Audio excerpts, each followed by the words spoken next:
In this video, you're going to learn how to add an About section to your Facebook page. To give you an example of why this is important, let's have a look at an existing Facebook page.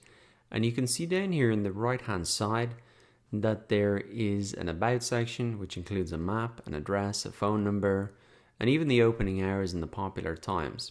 Now this is going to be especially important if you are a local business, so people can easily find your business.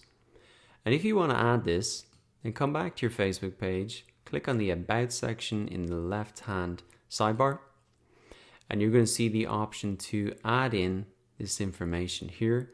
You may also see some other options like this, a way to add in a story and tell more people about your business.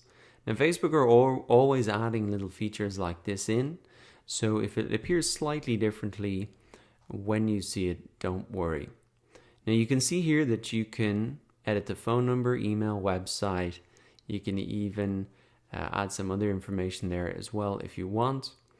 And if you're not seeing that option to add a location, you can just click on the three dots here and you can come down to edit page info. And then you will see the option to add the phone number, website, select or deselect if this place has an address, and if so, you can just add it in. And you can even add in any opening hours here, so that really appears like we saw in the example. So that's the same information there, but really just scrolls down. So for every business, it's going to be slightly different what you put in here. And once again, the best way to really know what to do if you're not so certain is to use that search bar to look at a top competitor and really have a look at what they are doing.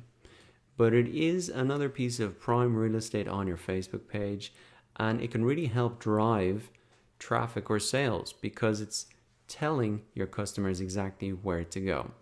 So once again, to set this up, come down into the left sidebar, click in the About section, and if you need to, click on the three dots here and edit your page info.